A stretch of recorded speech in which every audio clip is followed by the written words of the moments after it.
Alright, so as you can see behind me there, Harley-Davidson has launched the new Nightster Special. So the first thing I want to talk about is the name of the Nightster S. Now, when I first heard that it was going to be a special, I thought maybe they're going to release it with the 1250 Revolution Max engine on it, which would have been fantastic because after riding the Sportster S, I actually found that the Revolution Max really performs well at that 1200 plus level. It gives you that exhilaration that you want from a sport bike, but on a cruiser ergonomic setting, which is quite unique. However, the Sportster S had some wonky ergonomics where it was a bit of a taco shaped fold, so I was really hoping for a fusion between the Sportster S and the Nightster, where you get the Nightster's riding ergonomics, but the Sportster S's power delivery. Unfortunately, Harley-Davidson didn't do that, so they came up with the Nightster S Special without really upgrading the engine, which was a big letdown. So I'm going to put that in the con territory. Another con that I have for the Nightster S is a bit on the styling side. They did try to give us more by giving the passenger pavilion and the passenger foot pegs as stock, which is really special for a Sportster because traditionally Sportsters don't come with that unless you buy a Roadster.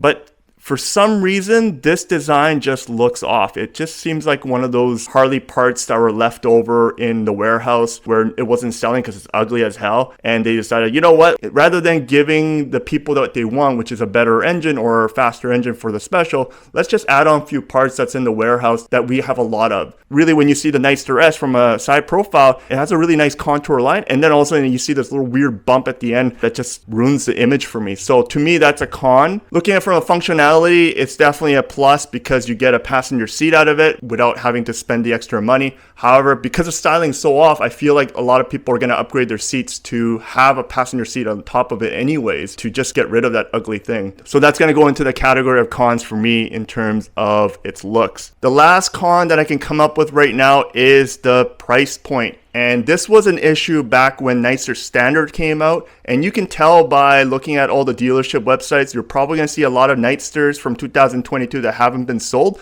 And it's because they are too expensive for a beginner rider. Maybe Harley-Davidson is waiting to release another motorcycle. I believe there is a rumor that there's going to be a Chinese manufactured Harley-Davidson motorcycle that's coming out at the 350, 450 cc margin where the price point will be super low. Maybe, I don't know. But it's not going to be American-made Harley-Davidson motorcycle that everyone wants. So this Nightster 975 currently is technically the cheapest bike you can buy new from the dealership. And my goodness, the new one is above $19,000 Canadian. And I don't know how that works out in American dollars, but probably around 15,000, maybe 14. For a new motorcycle, that is very expensive. And because the Special has more stuff on it, it's going to be a bit more expensive than the Standard. Probably closer to the Softail Standard or maybe even the Sportster S territory. I don't know. Either way, like it's going to be a very hard sell for an individual that's looking for their first motorcycle to look at a Nightster S and say, that is my first bike. So I don't know where Harley-Davidson's going with that, but that is an extreme con. And I believe that is the reason why it's not selling as much as they thought it would.